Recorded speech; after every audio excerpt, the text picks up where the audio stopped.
Da da da da. Dum dee dee doo da da da da. We're almost ready. Do do do do. Da da da da da. Go get her. Come on, get her. Go. Let's roll.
À l'article 12 de notre Constitution, les décidés nous ont donné le choix de notre parlementaire par le vote. Je dissous donc ce soir l'Assemblée nationale. Well, you're watching Inside the Numbers with the People's Pundit. I'm your host, Rich Barris, the People's Pundit. Happy Friday. That was the Macron watch party over in France. Oh boy, if you like the videos, don't forget to like them, smash that like button, share them far and wide. And if you are on YouTube, it would be great if you could just mosey on yourself over to Rumble, take a minute of your time and subscribe there and like it there as well. It does a world of difference for our advertisers. You have no idea how much it helps. Small action goes a long way. So this weekend, you had a perfect example of the ruling class, or the hypocrisy of the ruling class. When the ruling class loses, then it's not a real loss, okay? It's illegitimate. When the ruling class loses, we don't participate in inaugurations. When the ruling class loses, we don't keep things like Parliament. When the ruling class loses, they take their ball and go home. And they don't care if they ruin the entire game in the process. Because that's who these kids are. You know who they are. You know they're grown-ups now, but they're still kids at heart, many of them. You know who they are. You played baseball with them on the block. They would cry and threaten to take their ball or their bat home and end the entire game if you didn't give them an extra strike. Oh, I caught a piece of that one. Oh, I foul tipped it. Everybody knows you didn't foul tip it. But whatever. Let's give them another one. Swing and a miss. Strike 10. How many more free strikes do you want? Listen. What you're witnessing at this point globally, is anybody else getting this like Brexit feeling? What you're witnessing globally is the failure of the global ruling class, and they are reacting accordingly. That's what ruling classes who are on the way out, that's what they do when they think that when they get to the point where they feel that they are privileged, not privileged, that they are like sovereign, like we're back to the monarchy. I'm King John. I don't have to agree to the Magna Carta because after all, God put me here. You know, it's my right to rule. It's like my divine birthright. Doesn't matter if I suck at it or not. It's my right. Who the hell do you think you are, voters? All right. Got a couple of clips we're going to have to play here. Again, for those who didn't see it, that was the watch party as the results were announced. And truth be told, it is not as bad as it could have been. But the reason why they are having a little bit of a meltdown is because it is now getting to be this consistent thing, with the exception of Britain, who already kind of had their moment.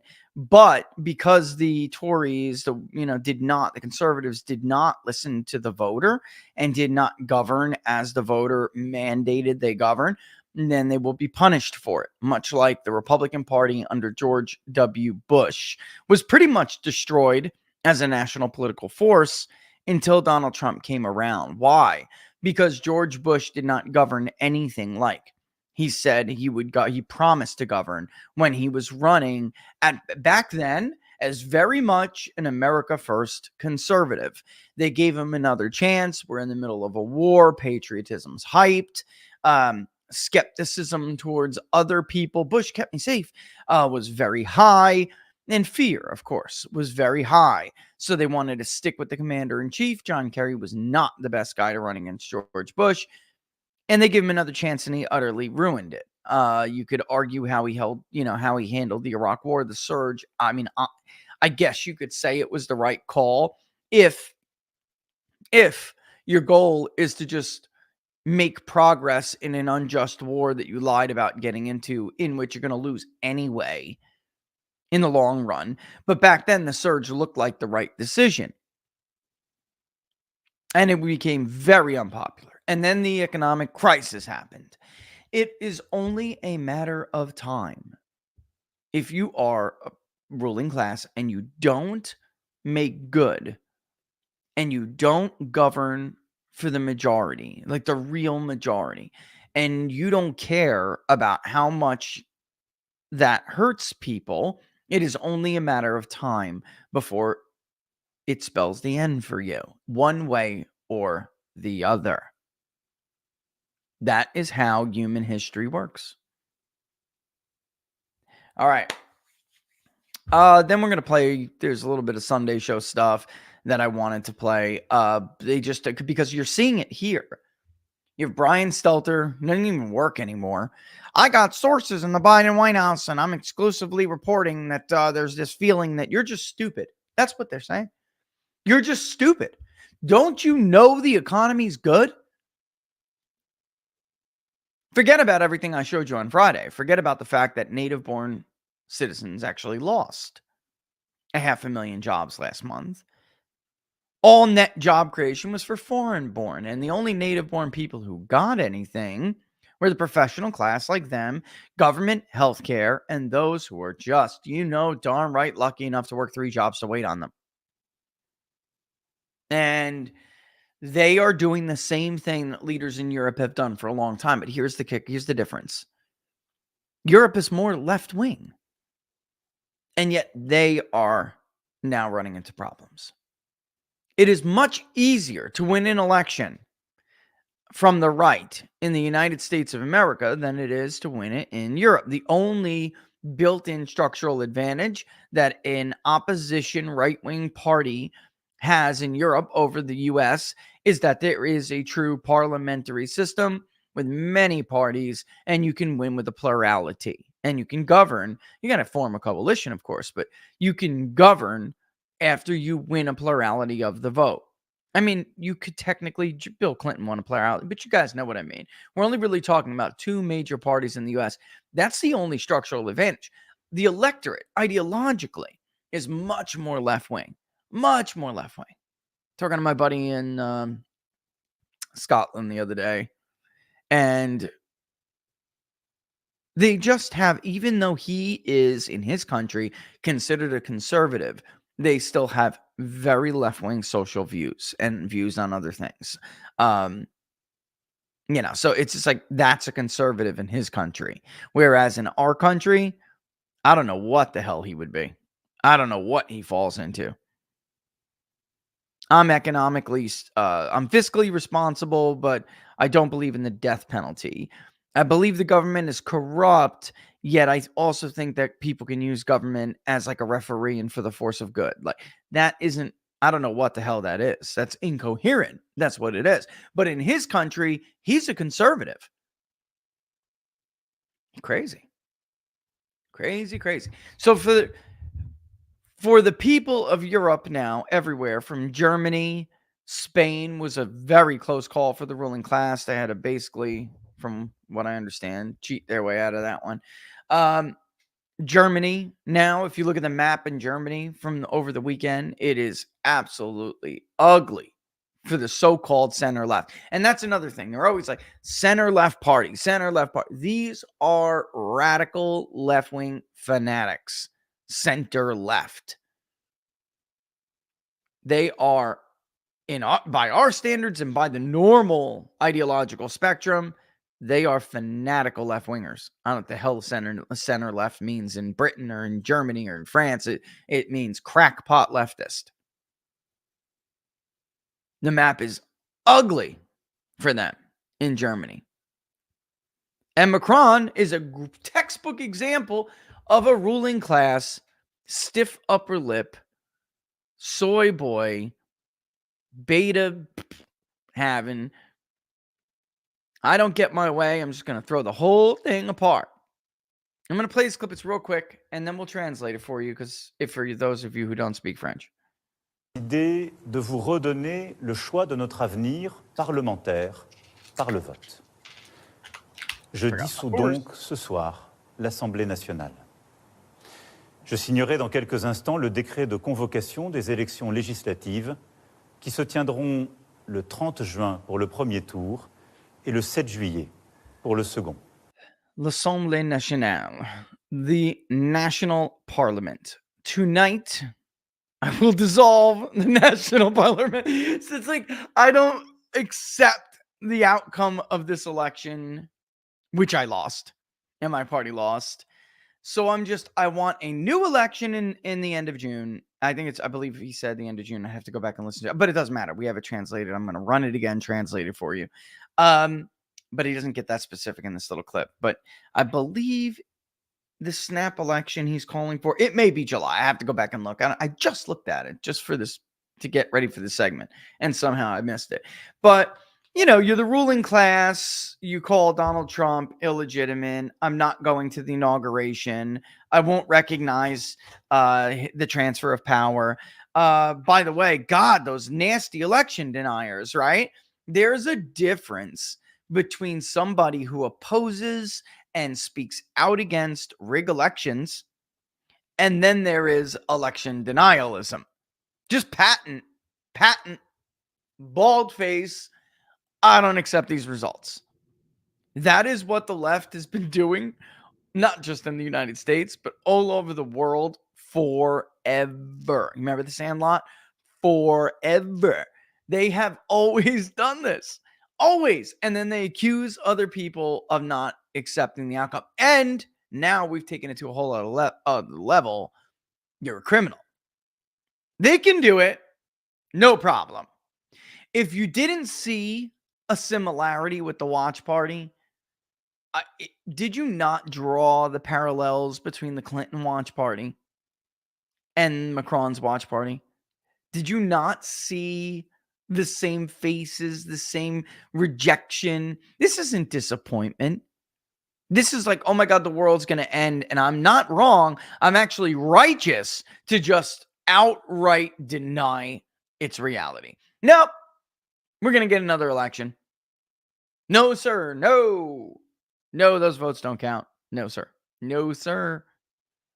We're going to hold a vote until we win. And then that one will count. These people, they fail at their job, and they fail spectacularly. And then they do this when they lose. So this is like self-perpetuating then. So when does it end? What happens when people don't get a chance to really vote and affect change through the vote? I mean, have they really thought about this, maybe they didn't, or they did and they just don't care and they're willing to accept those consequences? I think it's the latter. I don't think they're that stupid. I mean, very much the same thing we saw after Donald Trump won the election in 2016. Rachel Maddow's talking about how the country is crying tonight. Congressman Lewis is not going to the inauguration. He's illegitimate. The now Democratic leader of the House of Representatives, election deniers, right? Who's the election denier? Hakeem Jeffries called Donald Trump illegitimate and said the more that we learn about it, the more it becomes clear that Donald Trump colluded with a foreign power to steal the election illegitimately. He is now the leader of the Democratic Party in the House of Representatives. He is a few seats away from being the Speaker of the House of Representatives. The hypocrisy is it's honestly too much to bear. And if they are too stupid to put thought into this, I would implore them to do so.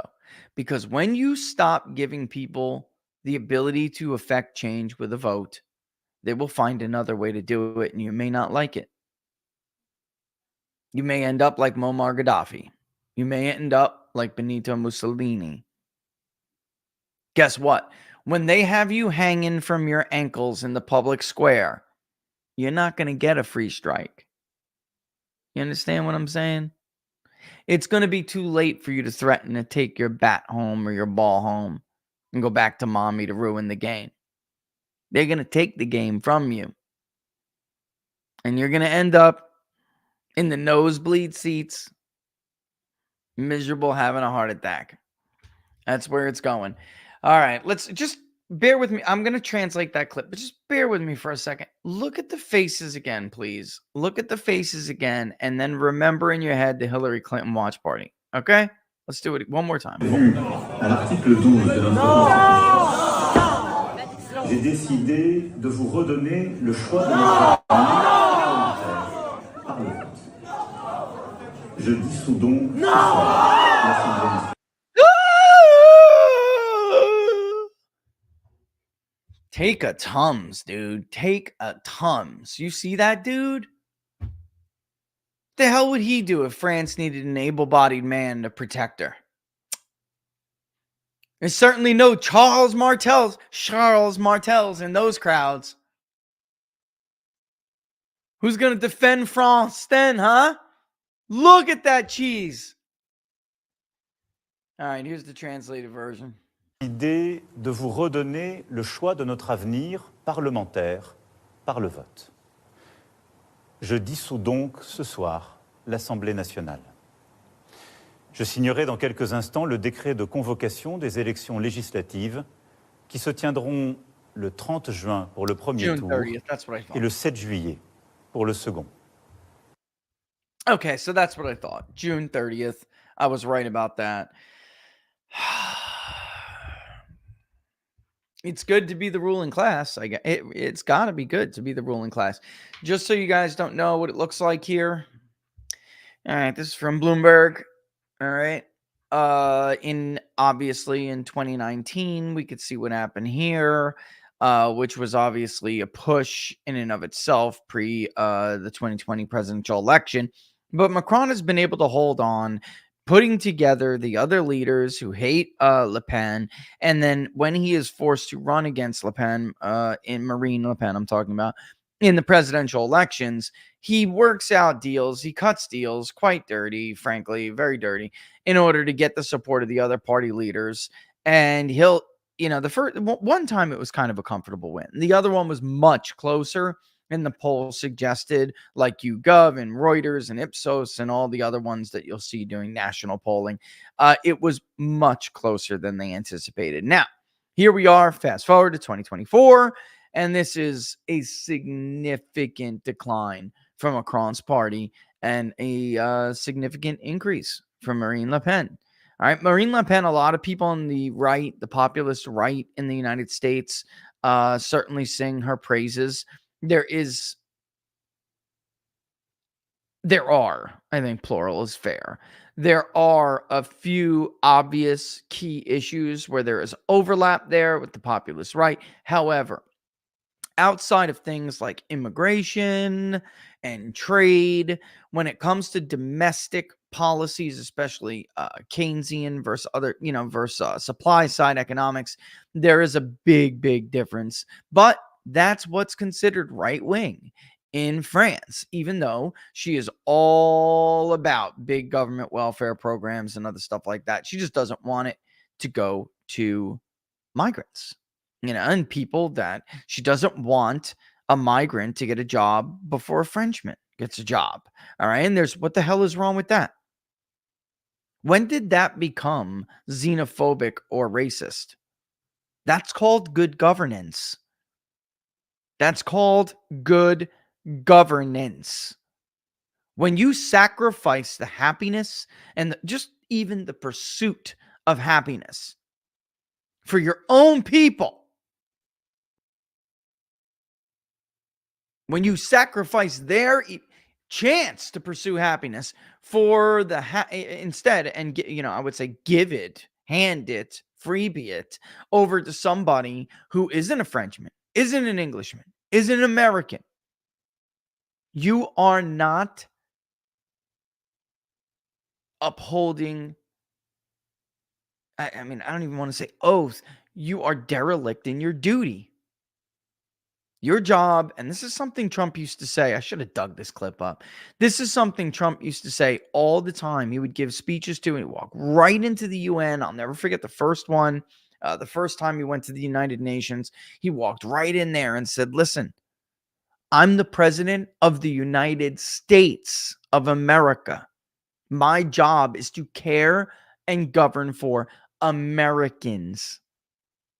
I am not the president of the world or the United Nations. You do you, and we're going to do us. I believe in the liberal nation state system. He laid out the Trump doctrine in that first speech, and it was called, for those who don't know, I will refresh your brain. I will tell you, and for those who can't remember, I will give you a refresher. It was called principled realism.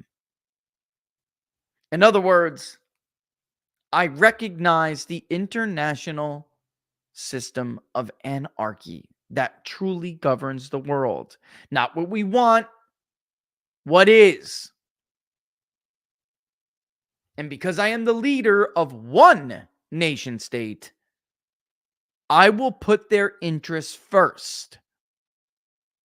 Because no matter what type of BS, comes running out of your mouth, you're going to do the same too.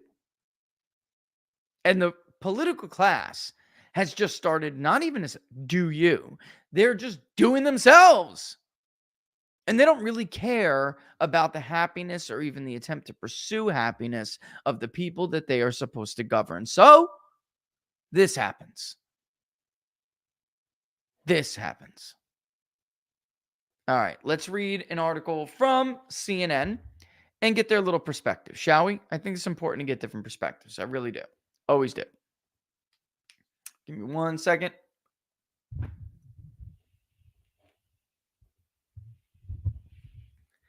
I can't remember what is on the agenda for today as far as what is today's date? The 10th, right? Oh, absolutely. There it is. Okay. All right. I was just making sure I had the right thing set to go out here today. All right. Yeah. Okay. That was last minute. Jeez. Laura should be popping in about 5 minutes or so. I was going to do the change in the schedule too, like we talked about last week, but when the boss gives me the green light, I'll go ahead and do it. Oh, just to let you know, there probably is like some kind of hit piece coming. I will address it when the time is necessary. But if you remember on last week when I told you anytime the media, hold on, let's go back to the square thing here. Remember last week when I told you anytime the media says there's no widespread evidence of something, they're full of crap. Speaking of full of crap, I seriously got a media inquiry from a very well-known, you know who it is, news outlet asking me what evidence I had to tell you that Biden shit his pants last week. So I know there's a hit piece coming, because anytime you get some kind of stupid request like that, you know it's one coming. Here's my evidence. He shit his pants. You can't see a man shit his pants? You need evidence? Do you need a dipstick, bro? You need a dipstick to go check the man look. You don't know what it looks like when someone shits their pants? Come on, bro. This is how unserious this country has gotten, and these people have gotten. You have got to be kidding me. And you know he does. Stop it. You know you have the Secret Service contacts. You got better ones than me. It's totally evidence. A toddler, right? Do you have children? Thank you, Charlie. Do you have children? You can't tell when somebody takes a shit in their pants? You can't see when the toddler's like, I don't want to sit. Should I sit? Wait, let me do it. Here's my evidence, dumbass. Here's my evidence. Slimes. Are you ready?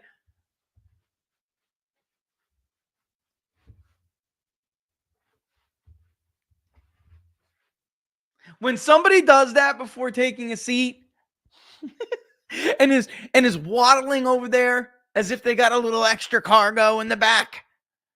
Stupid ass. This is how unserious we are. This is just, come on, man. Come on, drop the damn charade. You lied to the American public. You helped rig the election. You got the guy elected. Now you want us all to pretend like he's not senile and doesn't take a dump in his pants? Uncontrollably, inadvertently. Come on, man. Stop. Just stop. Enough with the delusions. Biden is senile. He can't control his bowels. He needs pills to speak correctly in public. Enough. His son buys underage hookers. His son banged his dead his dead brother's wife. His son has an illegitimate love child that grandpa refuses to acknowledge. The president showered with his teenage daughter, and her diary says that he basically gave her to other old nasty politicos and turned her into a nymphomaniac. Enough.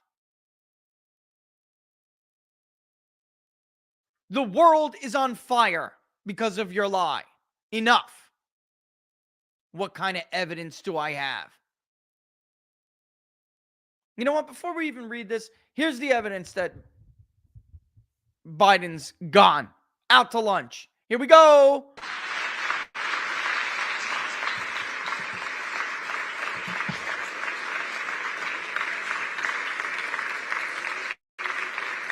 Mr. President, thank you. Notice how they cover for him, too.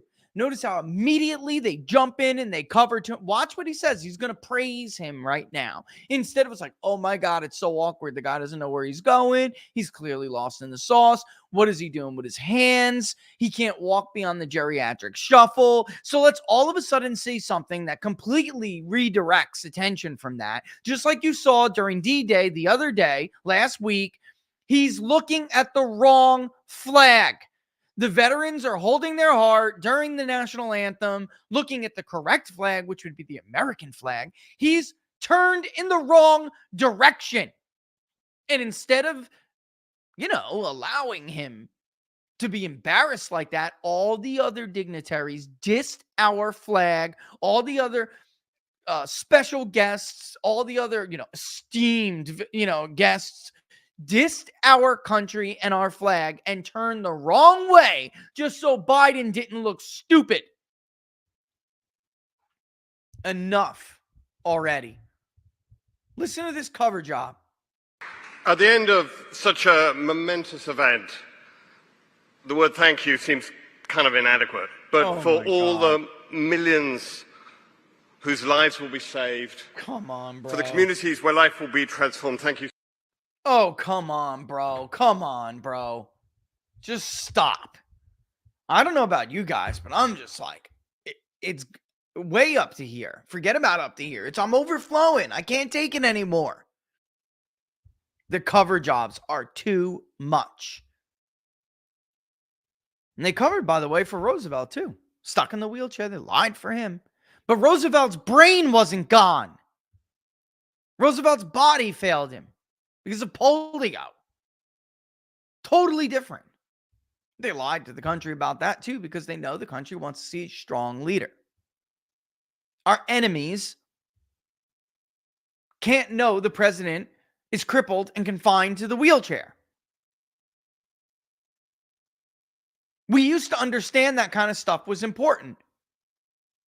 Now we just let this man walk around behaving like this, and instead of worrying about the damage this does to us on the global stage, they cover for him. Turn the other way. Don't look at the American flags over here. Turn over here because stupid Joe Biden is staring at nothing with his hand on his heart. Turn over here.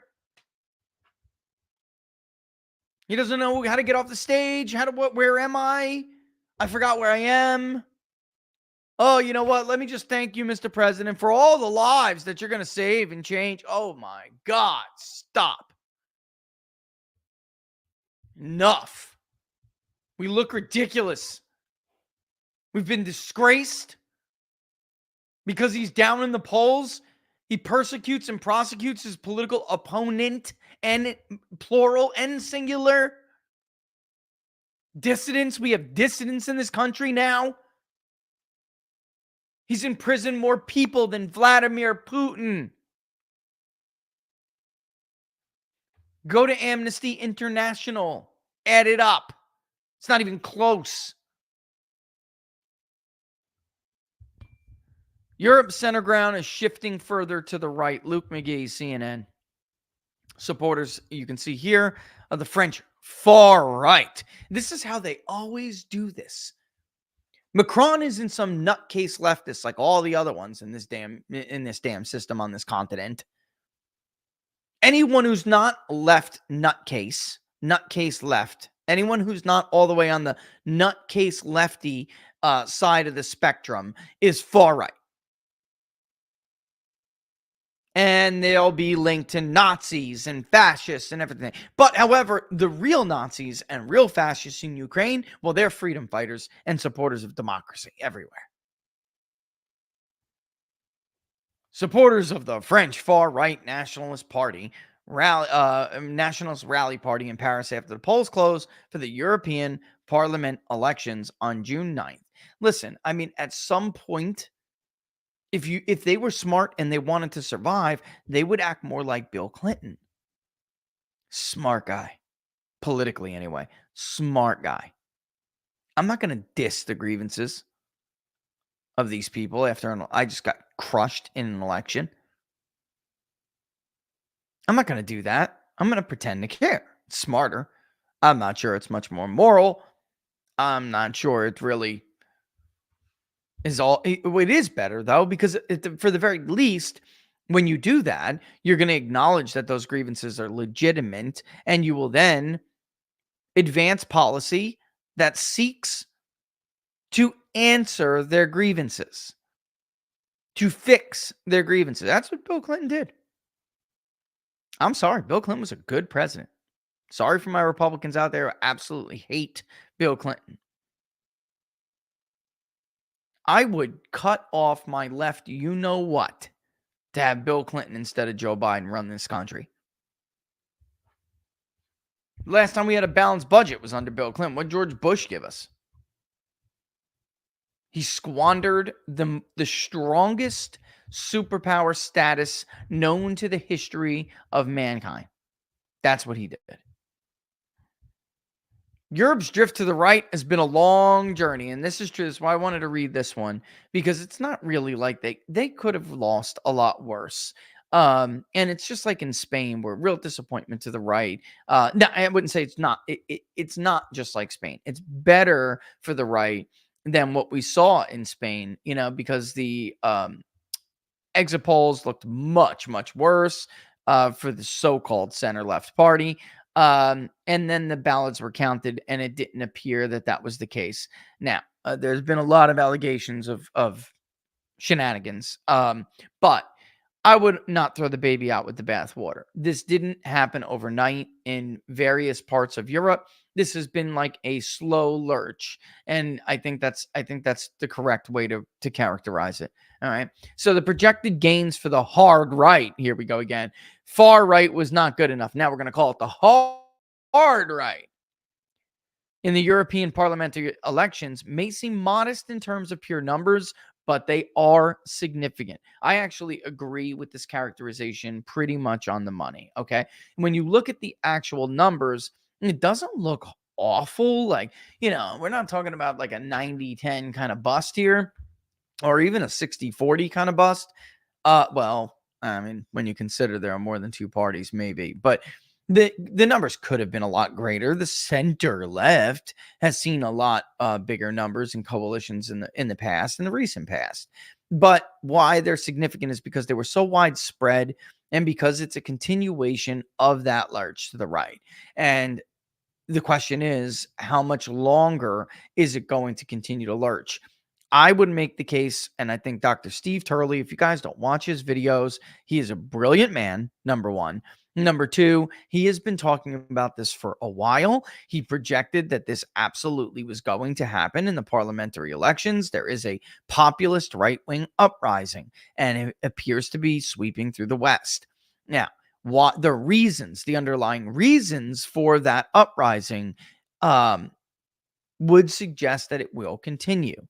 Maybe there'll be some modest regaining of territory lost by the so-called center left. But overall, I think the trend is going to continue, and it's going to be very clear, because unless there's only one thing the ruling class can do to stop it: address their grievances, govern for the actual people, not institutions and the powerful.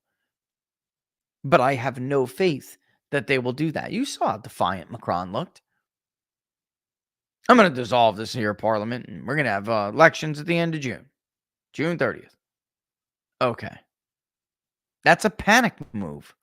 It's part panic and it's part spite. You didn't have to rush to the microphone and do that. The results represent a major challenge to the pro-Europe mainstream officials. Wow, folks. CNN is some Orwellian crap. The people on the right would say that they are the ones who are pro-Europe. They're not the ones destroying it, and borderline have destroyed it. They were not in power to do it.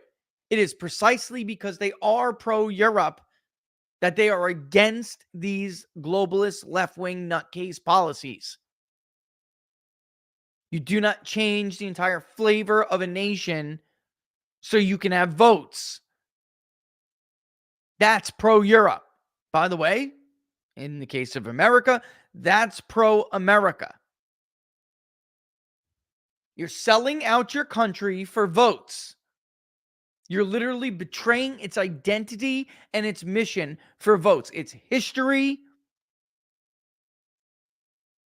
all wiped away. So Juanita can fold your laundry, this one can clip your hedges, and they can vote for you at the end of the day because they're relying on you.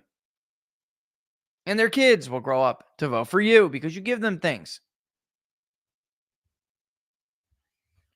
The advances chalked up by far-right parties may not be unexpected, and they don't pose an existential crisis for the EU, not yet. But they show how the Eurosceptic right could, in the coming years, tighten its grip on the direction of the Union. Right, because, again, more and more people are realizing that they have no intention of changing the status quo. And the current status quo is simply unsustainable for them. That's not their fault. It is their fault if they voted for them in the first place. That's true. And I'm sorry, and I don't let voters off the hook.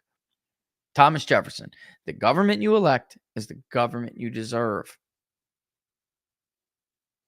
But very clearly, many are coming to that realization and changing their mind. And instead of being listened to, instead of getting a seat at the table, they're being called names. They're being dismissed. They're being mocked. The social bias isn't working anymore against Marine Le Pen and others. Like, it's not working anymore.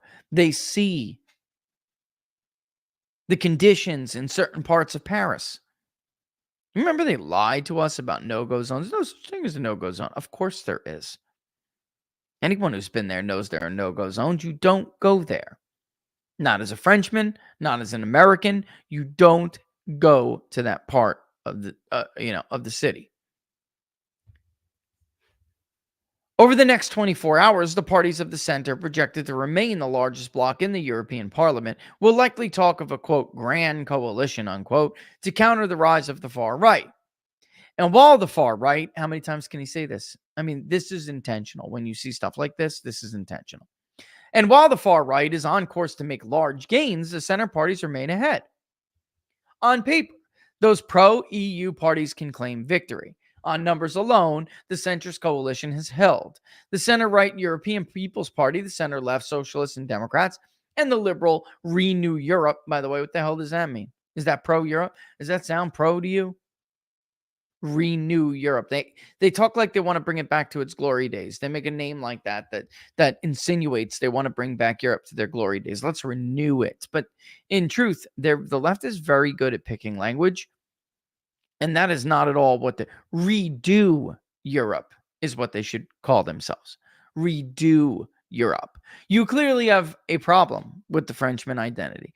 You clearly have a problem with the Englishman identity. You clearly have a problem with the German identity. On and on and on and on. So instead of calling it renew, you should call it redo. And frankly, if I was their political opponents, I would not refer to them as renew. I would refer to them as redo. And people can mock you all you want. Oh, he doesn't even know which one it is. Or she doesn't know. Oh, no, I know exactly which one it is. I'm just telling you they're not for renewal. They're up for a redo. Or reset. Reset Europe could work. Here's some free advice. Redo is just easier. Reset still sounds kind of like wonky, right? Doesn't it? Policy wonky. Yeah. Whereas every average guy or girl knows what the hell redo means. Whoa, why would we redo it? I like my country. I like my identity. Well, they don't. Sorry, Charles. Even when you take into consideration gains for the hard right, European conservative reformers and identity and democracy, it still leaves the mainstream pro-Europe center with a hot, healthy majority in parliament. The pro-Europe. No, they're pro-EU. There's a difference. The EU is very much like NAFTA.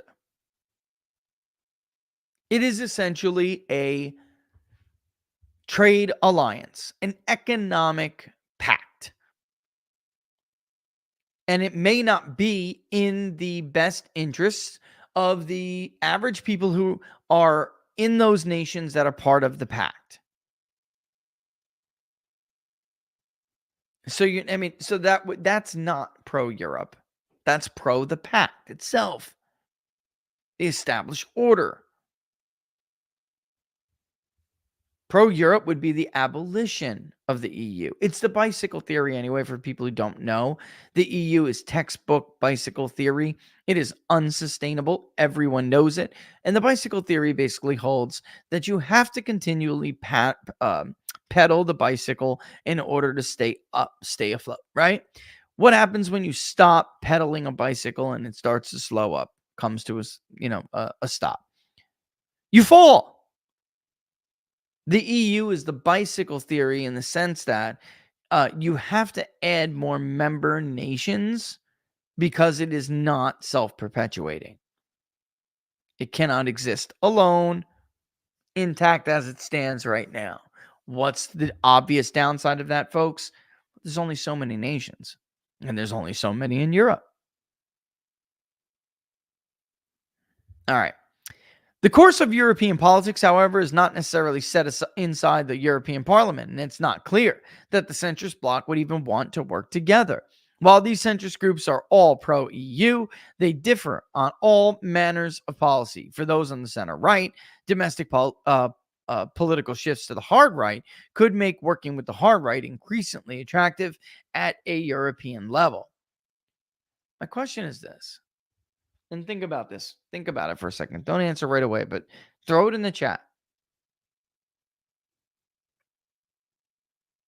Oh, wait, maybe I should wait on that. That jumps ahead a segment, but kind of want to say it. All right, we'll come back to it. We'll come back to it. This might create difficulties in appointing the next European. Oh, no, I do want to, because I'm going to run into it in a second. What's the worst that could happen if you simply gave Le Pen a seat at the table? I mean, what's the worst that could happen? And she's not alone. They're all over. These are EU parliamentary elections.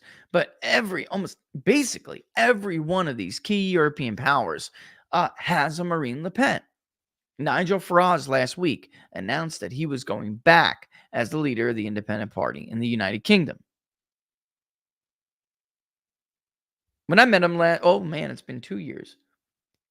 He was happy to be done. I mean, yeah, he started it. It's his baby. He got traction. It's his baby. But in any event, this might create difficulties in appointing the next European Union, the executive branch of the EU, which sets the political direction of the bloc. The deadline for this is months away, which leaves a lot of time for horse trading, which could see elements of the center right and the hard right cooperate. It was an argument to be made, much like there is in the United States. Rhinos have more in common with Democrats than they do with the base and the grassroots, like MAGA and the Tea Party, right? So I'm trying to give you an idea so you can better grasp what's going on here. We don't have this kind of negotiation process of forming coalition government, but you could see, if we did, the problems that might arise. Look at the problems that arise when it comes to casting a vote for speaker. Secret backroom doors. What would you need for me to support Hakeem Jeffries to the rhinos, right? Meanwhile, the actual voter, represented by a handful of people, is going to get the shaft with that deal. The same dynamic could play out when the parliament comes to a vote on policy. Coalitions are not formal in the EU parliament. Rather, lawmakers vote on an issue-by-issue basis. It's not implausible that the center-right could vote with the left on issues like support for Ukraine. There it is. But then work with the hard right on immigration and climate change. I don't think so. I really don't think so. It's not just politics at the European level that will affect how these groups might work together in Brussels. The domestic politics back in member states will inevitably put pressure on how those elected to the European Parliament cooperate with their challengers. All right, what are we at? 12:52 already? Of the 27 EU member states, 13 heads of government currently belong to European parties on the right. A new government is due to form in the Netherlands, which could be led by a member of ID. There are other European leaders who are not a member of any European party, but are broadly sympathetic to ideas from the right. French President Emmanuel Macron has responded to the projected crushing loss to his far-right rival Marine Le Pen by dissolving parliament and calling for elections later this month. Let me just give you a spoiler alert. Nowhere in this article are they going to refer to Emmanuel Macron as an election denier. Nowhere. So don't hold your breath. Le Pen has already forced Macron to move a long way to the right in France, with his government taking on increasingly anti-migrant and anti-Islam rhetoric. In 2027, France will hold a presidential election which could sweep Le Pen to power. Sunday's results do not show a dramatic or sudden shift to the right, but something more nuanced and gradual. And this is what we were going to talk about with the next one if we had time, because I had another one, but that the center ground of European politics has been shifting rightward over a number of years. All right. Given that it's 12:54, I think you get the general idea. Of Giorgia Meloni as the major party in the EU politics in 2022, she was elected as Prime Minister of Italy. Her domestic party, Brothers of Italy, is the most right-wing to be elected to the government since that of Benito Mussolini, the wartime fascist leader. There it is. Ding, ding, ding, ding, ding, ding, ding. Benito Mussolini was a socialist. Fascism is on the left. Fascism is not on the right. The only reason why Europeans and many Americans are confused about this is because of the shtick we pulled in our own. All right. Initially, Brussels feared that Meloni would be a firebrand out to destroy the EU. In office, she's been an ally of Commission President Ursula von der Leyen, and has worked cooperatively with her counterparts on issues like Ukraine. All right, 1255. You get the idea. I think that's a huge, huge paragraph here. You see how they do it? I had one more I wanted to get to, but we probably won't have time. It's already coming up on the first hour, for crying out loud. All right, let me get this ready to rock and roll. Let me get our commercial break ready to rock and roll. So I'll need a glass of, not a glass. I'll need a sip of water on the first hour mark on the half of the show. Oh, how did I miss this? When we come back, we'll do more with the United States, okay? We're basically showing you what I got to show you, but when we come back, we'll do more, get back to the U.S., get back to the home front, get back to polls there, and then if you missed a couple of clips, then I'm going to show it to you. How could you have missed? How could you have missed it, guys? I did say, so if for those who didn't, we're going to play the clip from the Sunday show. All right. With that in mind, let's take a quick 30-second break. Let me tee up and get ready for the ads in the next segment. And we'll be back. Don't forget, if you like the videos, to like them. Share them far and wide.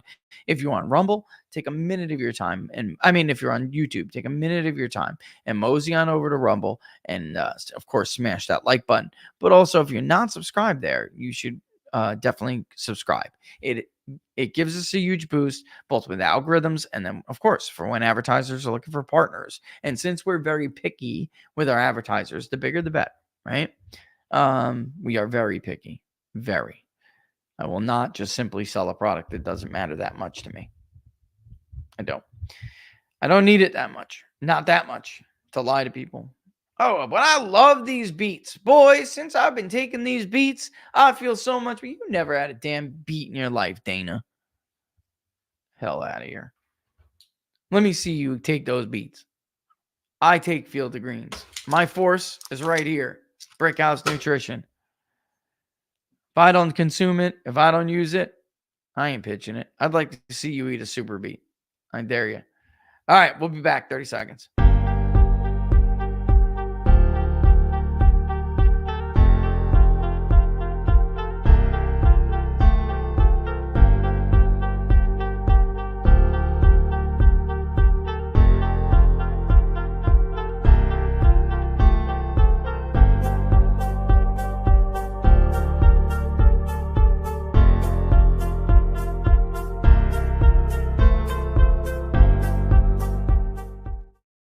Dun, dun, dun, dun, dun, dun, dun, dun. Right. All right, we're back. You're watching Inside the Numbers with the People's Pundit. I am your host, Rich Barris, the People's Pundit. Don't forget to like the videos if you like them. And, of course, share them far and wide. Let's take a real quick word from our sponsor, and then we'll be back to it to have something if you guys have not seen it yet, which you should have. You should have. But if you didn't, we got you. Don't worry. Look, just a couple of weeks ago, the Daily Mail did report how AstraZeneca admitted in a legal document that was submitted to the High Court in February that its vaccine, quote, can, and in very rare cases, cause TTS, which of course is short for thrombosis with thrombocytopenia syndrome, a medical condition where a person suffers from blood clots with a low platelet count. The admission by AstraZeneca is the first of its kind, but it won't be the last. After the damage that we have seen, look at our poll. Look at our latest poll, the Four Freedoms poll with Barnes and the 1776 Project. The question now is, if you got the Fauci juice. What can you do about it? That's fortunate for that Dr. Pina McCullough is out there, him and his team at the Wellness Company, and they're leading experts in all of these treatises of vaccine injury and since early on in this thing. And the research has shown that nattokinesia alongside bromelain and curcumin derived from turmeric has great potential in detoxing side effects. And he said, quote, out of all the viable therapies that I've used in my practice, I believe that nattokinesia and related peptides hold the greatest promise for patients at this time. It's a groundbreaking formula. It was led to the formulation of the Wellness Company's Spike Support formula, which does contain nattokinesia. And Dr. Pina McCullough's published based spike detox protocol combines powerful nattokinesia, bromelain, and curcumin, and with incredible results in the patient population. To date, tens of thousands of people have followed Dr. McCullough's protocol and taken the base spike trio, and it's from the Wellness Company. And the results have been nothing short of miraculous. Honestly, folks, the testimonies on the website really do speak for themselves, and I have personally heard from people who adore this and have thanked me up and down for introducing them to it. Purchase each ingredient, and it's very pricey, but the Wellness Company's unique formulation will save you about 35%. That's a lot. In Dr. McCullough's own words, isn't it interesting? Natural substances to combat this man-made disaster. And it is interesting. A man-made virus, a man-made vaccine, both wreaking havoc on an unassuming population, but finally there's something that can be done again about it. Base Spike Detox Trio is the gold standard for combating spike protein. It's a daily regime to help you get back to feeling your best. Reclaim your health by going to twc.health/TPP. That's twc.health/TPP. That code with that link will save you about $10 and you will get free shipping. So if you're already saving $35 from not purchasing everything separately, and now you're going to save another 10% and you're going to get free shipping. All right. So a lot of the Wellness Company stuff is only available in the US. That's not the case with the new Spike Support Detox. So I would strongly suggest you go check that out. One more time, twc.health/TPP. All right. Democrats have just completely lost their minds in the left and the media. They have all lost their minds with this not hurting Donald Trump. Like this lawfare that they waged, they sunk all their baskets in. Why, by the way? So they would not have to address the grievances of the actual people that they are entrusted to govern. That's why. Another great example. Another teachable moment. Another teachable moment. Looks like there's Laura, by the way. All right, for those who did not see, they that Sunday on Gorka's Reality Check. All right, you might, if you were watching, you might have caught the People's Pundit there. All right, let me play the segment, and then we'll talk more about what the new poll said as we were talking and discussing this. There it is. Do we want to be represented, to be led for the first time in history by a convicted felon? But I believe the American people are not going to want a convicted felon running the country. The people bowing down to a twice impeached convicted felon. Does having a convicted felon in a district like yours hurt Republicans? And brand him in the most simplistic term, convicted felon. The talking points have been issued from DNC headquarters. Indeed. You must call him a convicted felon 25 times in the next 4 minutes. Yeah, is it gonna work? Well, I don't know, because they love Trump. He comes out of a courtroom, he's in Harlem, and a little black kid, what does he start? I love this. I love you, Trump! I love you, Trump! I love you, Trump! We love Trump! We love Trump! We love Trump! We love Trump! We love Trump! We love Trump! Now, you might have remembered that video. We showed it the day it happened. I love you, Trump! I love you, Trump! Whether it's that black college professor at that Chick-fil-A in Atlanta who went up to President Trump, said in front of the cameras, I don't care what the media says about you, we love you. And the president says, give me a hug. I think it's backfiring. Let's ask the man I trust. We call him the People's Pundit. He's got the goods. Rich Barris, welcome back to the Gawker Reality Check. Ed, thanks for having me back. It's always great to be with you. Now, I want everybody to go to your website. I'll give you a big plug at the end of the segment. But I saw this other poll, and I need you to give me the sanity check that after the verdict, we see what? There we go, big data poll. Thank you, gentlemen. Thank you. After the verdict, there's been what? A 12% increase or favorable rating for President Trump with independents? What's happening, Rich? Tell us the truth. Pre-conviction, we polled this, Grinnell College, which is done by Ann Seltzer, one of the few others people could look at. 80% of independents, Dr. Gorgon, just really didn't care. They really just did not care. And when you ask them, what is this going to impact your vote, or are you paying attention, or do you even care what the verdict is? The fact of the matter is this was already baked into the cake. And when we're looking at the polls that came out, we're all seeing the headlines, pre-conviction, post-conviction. 1 point, right. 2 points, that's statistical noise. Here's what I would tell people, because we tracked it every day. Hillary Clinton got a bigger bump from the Billy Bush tape, which vanished 4 days later, than Joe Biden got from the guilty verdict. And it was no bump. It was nothing. Wow. Okay. It's anecdotal, of course, but I see these rallies, and I've been to a lot of Trump rallies starting in 2015, but I've never seen rallies in Democrat states like the one in New Jersey. It's the biggest rally since 2015. It's 100,000 people. Or in Bronx with 30,000 people, or even if it's just a few hundred people in Harlem, that's Harlem. It's not MAGA land, it's Harlem. So should we take these as an indicator of anything? And my second question is, from what I'm reading since Thursday, is that it's not just polling as numbers on political preference. Now there's a kind of cultural flavor to it. People are saying what they're doing to him is wrong, and it's not a Republican versus Democrat thing. It's a kind of justice thing. Am I reading too much into it? You're the expert. No, you're not. I would say this. I think we're going to see very different coalitions in November than what we're used to. I really do, because there largely are three things that we hear from particularly non-white voters who tell us they're voting for Donald Trump that 4 years ago, 6 years ago, 8, so on and so forth. You would never have thought these people would tell you that they were going to vote for Trump, and in fact, they didn't. We hear three things. One is, of course, we hear the economy. We hear immigration. They do not like immigration. And then the third thing is that they've been dealing with an unjust justice system for many, many, many years. The idea that prosecutors are crooked and rogue are not new to them. It's just that the rest of, people like us, Dr. Gorka, we don't deal with it the way they do.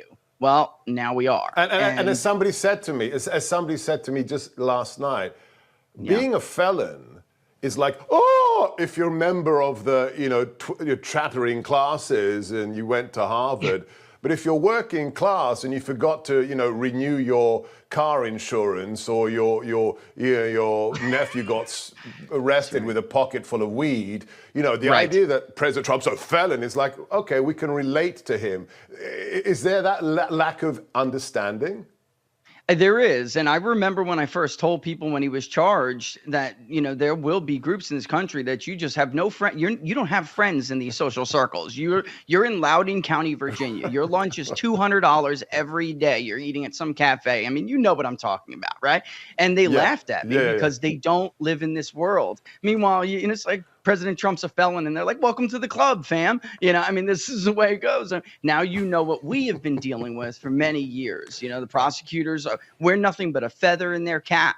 We're like second-rate citizens over here. And now we have somebody who knows what it's like, and he can stand up for us. So go Trump, go all the way. I got your back. That's the way they feel. And people who dismiss that are going to get a rude awakening. I'm telling you, it's going to happen. This isn't, noise. One poll, 22% black support of the black vote. One poll is noise. Every poll for a year almost now is not noise. And the fact of the matter is he's been ticking up for years. This is just going to open, I think, a bit of a floodgate, and we're going to see something we haven't seen in a while. As the president said, the real verdict is November 5th. In the meantime, Indeed. Trust the man I trust. The People's Pundit, bigdatapoll.com. That's bigdatapoll.com. All right, what's the strategy next for the president?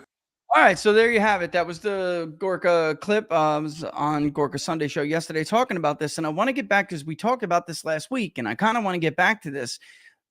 This is a big irony, and for those who don't listen to New Jersey Talk Radio, I also did a show with Matt in New Jersey last night around 7:30, and it was a great place to discuss this because that agenda has been there for so long, which is that, we kind of like let these criminal goes. I'm talking about violent people, folks, rapists, murderers, right? Oh, well, you got to give them a second chance. You got to give them a third chance. It's not that big of a deal.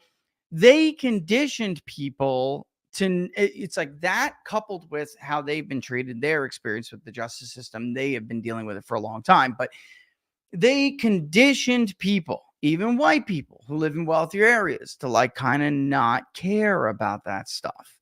And Obama was a coke dealer in college. Well, everyone was a coke dealer in college. What? But they did this. This guy is like a 3-time offender. We can't have 10-20 life. We can't have the 3-strike rule. You got to give people another chance. And by the way, I am certain crimes cannot be given another chance. All right, a rapist is a rapist, and that's it. And he should be sat down on a rock and made a eunuch. And then you have murderers. I have seen people. It's tough. Normally, murder is totally different. Like, you can be convicted of too high of a charge because it wasn't premeditated. But some people really get the shaft. But bottom line is, culture changed the perception of these things, and now they want to bitch and moan about it when they were the ones who did it. All right.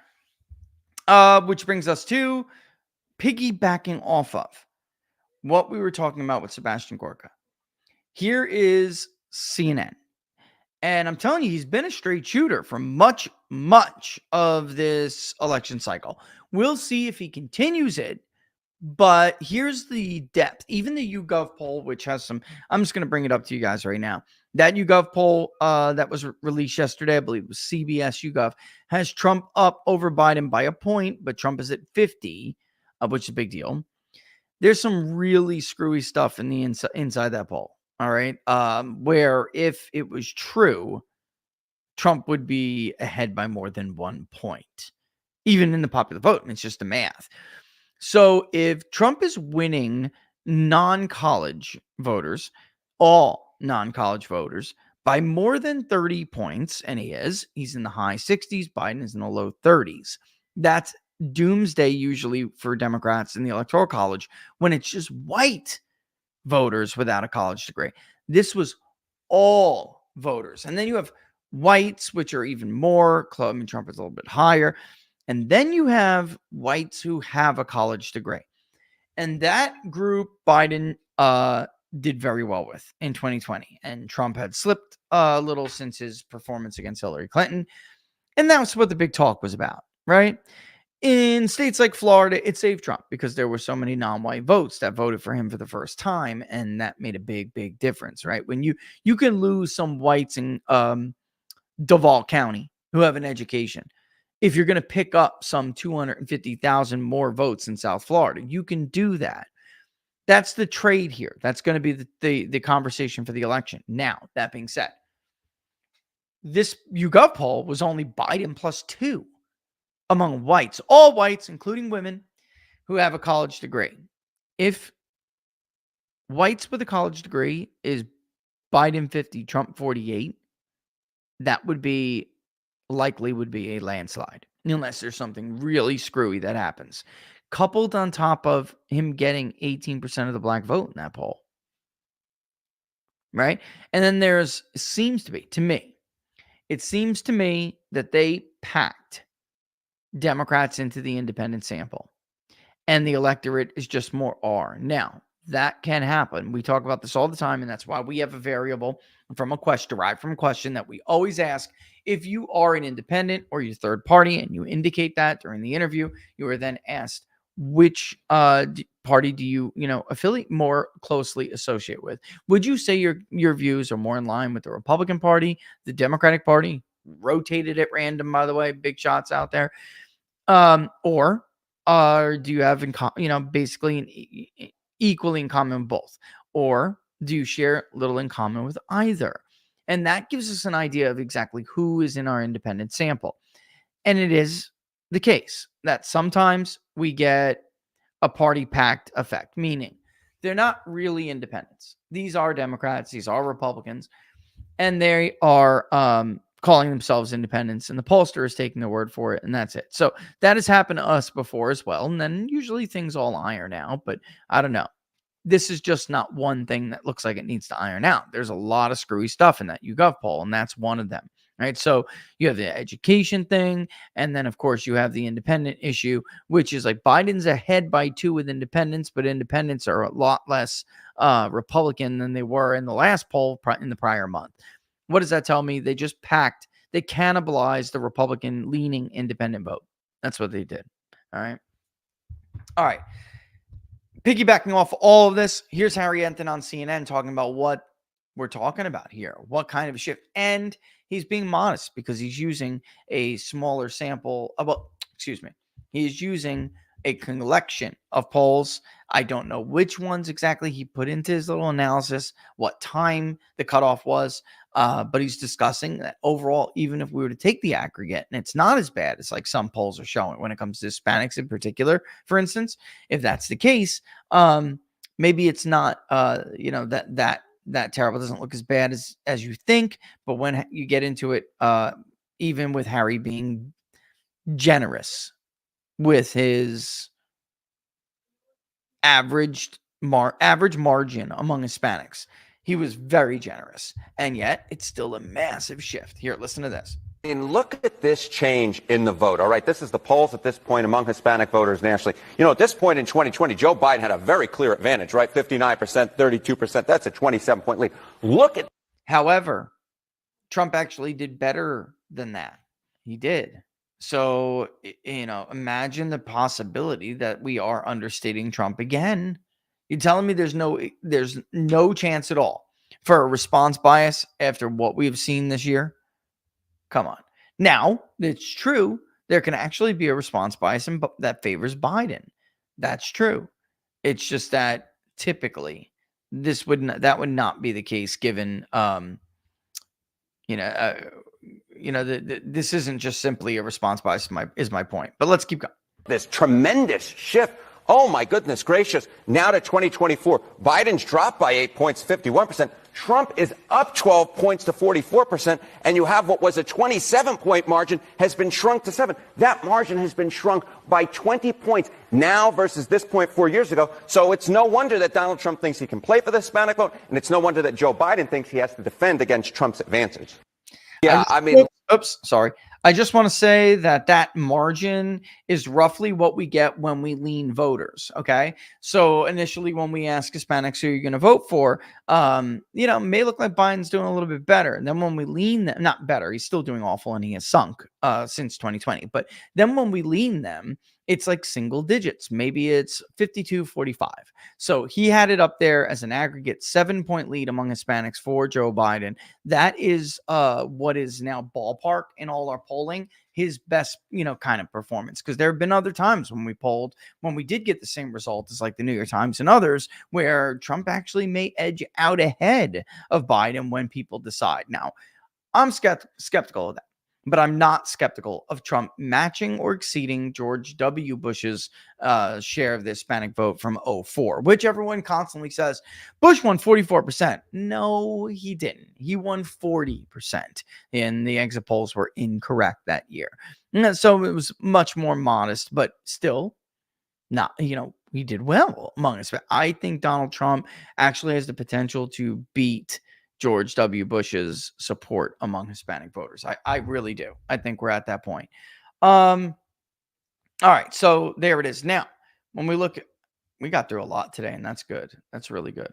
I just want to bring up too that I'll give you an update in a bit on the public polling project because we are really close. There's another thing I want to give you an update on, which is this constant claim. Biden's in a rut, but so was Obama. Okay, go to Real Clear Politics right now. And if you go to Real Clear Politics right now, which we're going to, you will see this day in history. All right. And you can do this and every day just to see that the people who say this are totally full of crap. Here's this day in history right now as it stands. Trump was actually kind of lower than this day in history. Trump was lower than he had been.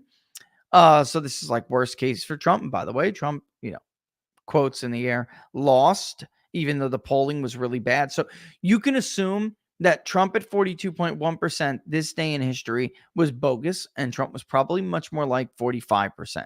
Okay. Why? Because I'm giving the national average error for the polls.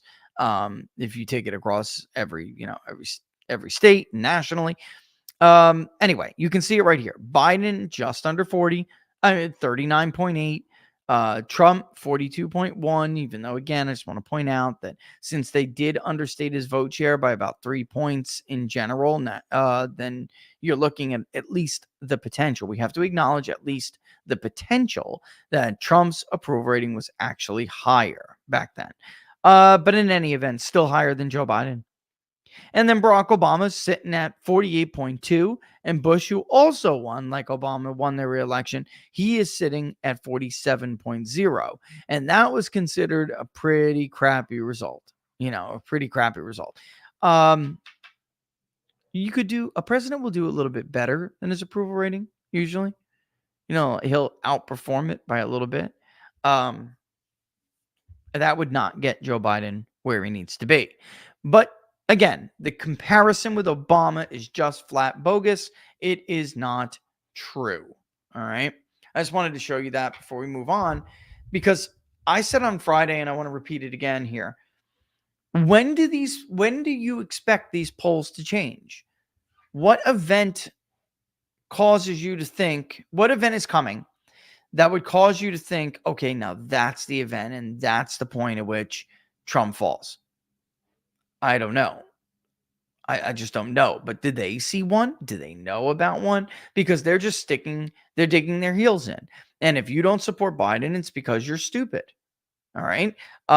It's not their fault. It's your fault. All right.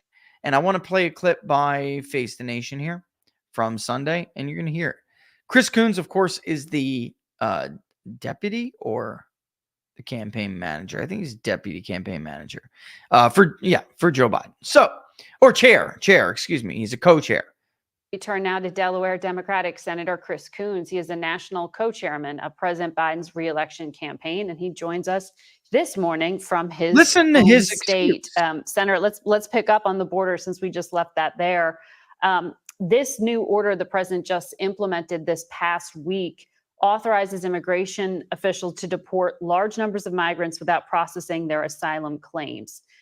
You were critical when Donald Trump used this 212F authority under his administration. Why do you support President Biden's use of it? Because there's a stark difference in the values that President Biden and former President Trump bring to trying to address the issue of border security and immigration. I'll remind you, Margaret, that former President Trump tried to implement a Muslim ban, a ban on entry to this country explicitly based on one religion. He also used cruelty, the forceful separation of parents from their children and the caging of children at our border to try and deter folks from coming to seek asylum or to seek refuge in our country. President Biden has time and time again asked Congress to enact a broad solution to our border security and immigration challenges. And after months of negotiation between Senators Langford, Sinema, and Murphy, we were one day away from putting on the floor of the Senate that bipartisan solution. Former President Trump intervened to stop it because former President Trump actually wants a problem to solve through his election rather than a solution that a bipartisan group of senators stood behind. President Biden is moving ahead with forceful leadership at securing our border. President Trump is simply making a political issue of this. And we should say you are co-chair of the Biden campaign. Senator. But we did cover that border debate and the bill in depth on this program. But on the premise itself of the authority being used, there is a lot of approval in our polling of what the president just did. But it looks, frankly, like they're just trying to get caught trying, since the administration admits the courts likely will halt this. The ACLU says they're going to sue over it. Asylum is a human right under international law. What do you think this is signaling to Biden supporters? Who gives a damn about international law? Let me just say that. Let me pause and just say that real quick. Who gives a damn about international law? Particularly in the progressive left of your party. I think it's signaling that President Biden is determined to address issues that are of very broad concern to the vast majority of Americans. He would prefer that it be done by legislation. As you just pointed out, legislation that could provide the resources, the judges, the processing, the immigration funding that would make for a more balanced, humane, and sustainable solution to our border crisis. I'll remind you, former President Trump tried to use gimmicks like building a border wall and is now threatening to nationalize to federalize the National Guard and use it to deport tens of millions of people already here in the United States. The difference between Trump's approach and Biden's approach is one of cruelty versus effectiveness. Okay, that just got to pause it real quick right there and just say this. The difference is one is for show, one is for real. And according to the YouGov poll, majorities, including of Hispanics, support Trump's proposal to mass deport millions of illegals. They support it. Everybody supports it. Black voters support it. Hispanic voters support it. White voters support it. Certain group of Democrats do not support it, but that is about it. It is widely supported as, we've been polling that too for a long, since Trump came on the scene. That's, so yeah, that and the border wall. Find out, by the way, if you use physical barrier, you would have always found, even before this immigration border crisis happened, you would have found that people, in fact, do support the wall that Chris Coons was just mocking. And now they'll just say they support it. Doesn't matter really what you call it. But, back during the Trump administration and even before it, if you use the word or the term physical barrier, do you support or oppose erecting a physical barrier on the southern border between the United States and Mexico to prevent illegal immigration, prevent and or reduce illegal immigration? It's overwhelming support. Overwhelming. It just used to be at one point, it used to chase people away to talk about some of that stuff, But anyway, go ahead. So only in our polling, only about 20% believe President Biden's policies would decrease the number of migrants. Are you worried that it's just simply too late? We've been talking about process in Congress. We've been talking about this executive order for months now, and the trigger was just pulled this week. Is it too late? No, I don't think it is. Because frankly, I think the American people understand the difference between substance and showmanship. President Biden, every year in his State of the Union, has asked for bipartisan initiatives to address the border and to address immigration. And there's one party, the Republican Party, that time and time again has rejected bipartisan solutions to immigration and the border. And frankly, what I also hear as I've campaigned across our country I'm just going to stop it there. But, he's making this stuff up. This is what I hear as I campaign across the country. What you hear is absolutely, anger and frustration. She asked him, is this too late? People think it's a gimmick. They know it's a gimmick. This is the same guy who in his first year of the presidency, undoing everything Donald Trump had done to reduce and stem the flow of not only illegal immigrants, but illicit substances. How much fentanyl was stopped from coming in this country under Donald Trump is unbelievable. You should look it up on the Customs and Border Patrol website. It's really incredible. But he's trying to make the case like, you just don't get it. And I'm speaking to people, they know better, they get it. It's like, must be this small group of people who just are too stubborn. Listen when he gets some pivots to the economy. Oh, I just want to say, this is the guy who, when he was undoing everything Trump did, had said that everything he's trying to do now is not right. It's not just, it's not humane. Now somehow he's trying to mimic Trump and just call it humane. I don't see that being effective at all. Americans are not stupid. They know who did this. They know where this crisis came from. And they know that it wasn't the case once Trump was done with all of the legal challenges to his proposals. He steamrolled, Gorsuch steamrolled people. But those came from Hawaii, New York, right? All these district judges issuing federal injunctions. Do you remember that? Once that was done and out of the way and the Supreme Court reversed them, which was an obvious decision, then he was able to make real gains. And people aren't stupid. They know that. All right, but I'm trying to get to the economy here on this because it's important. So let's try. Let's get it back. And he's gonna take the same tone. He's gonna take the same tone. He's gonna have the same line of argument. Just listen. For our president is grave concern about the commitment to reproductive rights, to fundamental freedoms by the current MAGA Republican majority and by former President Trump. He is bragging that he nominated to the Supreme Court 3 justices who reversed Roe versus Wade and who have now put contraception at risk. That's why we took a vote in the Senate last week, Margaret, to make it clear that Democrats will protect fundamental rights, where Republicans, under the leadership of former President Trump, are putting them at real risk. All right, I just want to say something, okay? And this is going to show my colors a little bit, but it is the truth.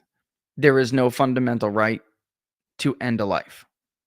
Only in self-defense do you have a right to defend yourself.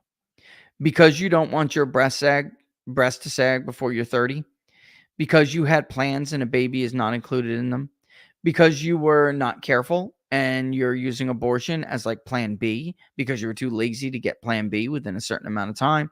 All of these things are not, you do not have a fundamental right to end another life because of those things. All right. That is like murder for convenience. It is. I'm sorry. And I'm someone who doesn't think it's smart to go right after the gold, the goose who lays the golden egg. Forget about the golden egg itself. But in any event, let's get to, I just want to separate that. There, of course, that's why Roe v. Wade was overturned, because, of course, there is no fundamental right to an abortion. There is not. And they fabricated one to issue the ruling for Roe v. Wade. Even left-winger Lawrence Tribe used to be a well-known critic of it. The law is simply not there. There is no fundamental right to an abortion. But in the Trump era, you can now say and do something totally different. But as long as you attack Trump, all can be forgiven. And Tribe is obviously forgiven.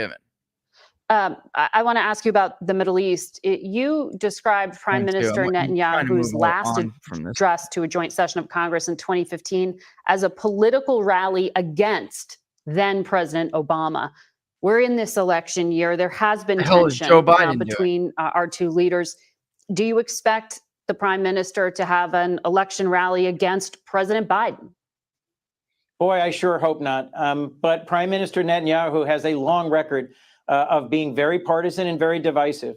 For decades, Margaret, the strong bipartisan support for Israel, for its security, has been a hallmark of our close alliance. But I'll remind you, Prime Minister Netanyahu isn't just divisive here, he's divisive at home. For months and months before the October 7th attacks, the largest protests in Israeli history were occurring week after week. All right, let me just stop there. The actions that Benjamin Netanyahu is either taking or attempting to take before the U.S. threatens him not to take them, and of course that's Biden, are widely supported by the Jewish people. Okay, widely. So they do not want Benjamin Netanyahu to listen to the demands of the U.S. on how to deal with Hamas after the October attack. So that's a load of crap. Now, before that, there were protests against Benjamin Netanyahu. He had made some promises on things like healthcare, by the way, and economic stuff. This happened, however, and it changed everything. It really did. It changed everything. In the streets of Tel Aviv and Jerusalem against steps that Prime Minister Netanyahu was taking, putting at risk the rule of law. And Benny Gantz, a centrist, decorated IDF war hero, will likely today announce that he is leaving Netanyahu's war cabinet because there's no clear plan for the path forward. Our president, Joe Biden, has been leading a strong effort to try and secure a hostage release and a ceasefire. It's been embraced by all of our close allies in the G7. And it's my hope that that can still be accomplished. But frankly, If Netanyahu isn't going to speak to Congress about his plan for securing peace, his plan for the path forward, I don't know why we would go. Yeah. So why would the Democratic leader in the Senate agree to something that could potentially be so damaging to the president?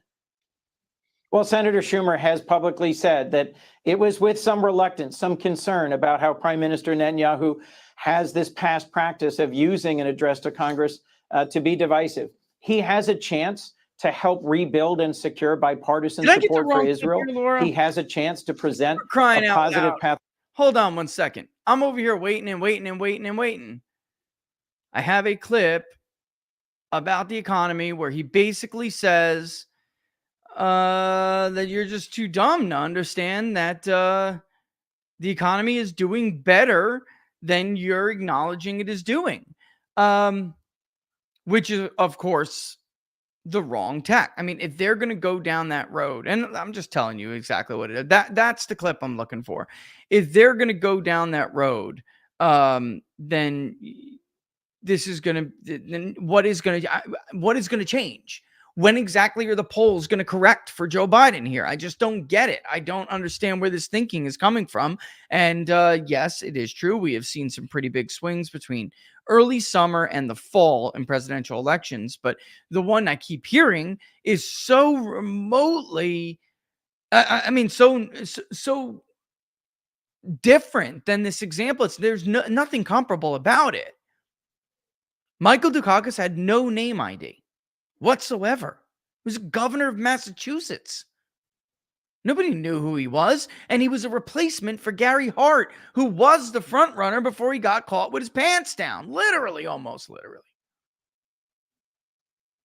So it's not, this is the age of information, folks. This is the age of information. Everyone knows who these two men are. Everyone knows every word they say. They have records. The plan is really just to call you dumb? I don't see it. I just don't. Oh, by the way, I just want to point out, because I was going to take some clips of it, but it was kind of like, it's not stale. It's just, it's a long interview, and I didn't think we should prioritize it. But if you did not see the interview with Donald Trump and Dr. Phil, I know it sounds stupid. Bear with me. I kid you not. I have seen, I don't even know how many interviews with Donald Trump since he became a presidential candidate. Hell, even before that. I had seen so much. One that was really good. I mean, really good. And this wasn't a video interview. It was a radio interview. Was Don Smith interviewing Donald Trump when he was just a, I mean, I think he'd just taken the lead in the nomination for 2016, the national lead, but he was still very much down. It was certainly not. He just became the front runner, I would say. And in primaries, traditionally, you may not hold that front runner status. So, I mean, they had this substantive conversation, and I have long said that was like the best interview anyone has ever done with Donald Trump, because usually it just devolved into crap. Like Hannity was a waste of time and still is. I mean, he doesn't really give in-depth. That last sit-down one actually was pretty good, but nobody pulled the real Donald Trump out like I saw Don Smith pull the real Donald Trump out. That's the guy you'll see when the cameras are off. Now, he is punchy and that kind of guy regardless, but I mean, there's a more measured man in there. Deliberate man, I would say. I would use that. And Don did a great job. Dr. Phil's interview with Donald Trump, honestly, I'm going to say it. I know I love Don. I'm sorry, but Dr. Phil's interview with Donald Trump is probably the best interview anyone has ever conducted with Donald Trump. Now, maybe you could find another interview where you thought it was more entertaining, or I'm sure. What I'm talking about is the actual conversation, how Dr. Phil approached the conversation, the questions he asked, getting to the meat and potatoes of the deep state and the war on Donald Trump, and it's been going on forever. Getting into how Trump feels about this stuff when it comes to his family and the stuff his family has to go through, the stuff his wife has to endure and hear because of these scumbags and their lies. And on and on and on. Then it got me thinking, for those, if you didn't go to Real Clear Politics and read the article on Real Clear Politics about the new documents with JFK, that Dr. Phil interview happened, and then people started to take a trip down memory lane when it came to some of the stuff, the behavior of the deep state, like the CIA and others. And Jack Posobiec pushed this out there. I want you to hear it because, well, you know what?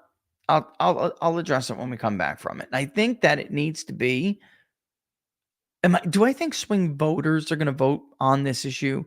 Maybe some, marginally. But I think it needs to be a major campaign theme. And he's, of course, trying to do that. I think it is starting to resonate in a way that has never happened before.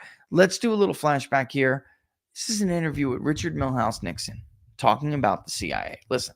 Do you think there was or could have been a CIA conspiracy to remove you from office? I don't know.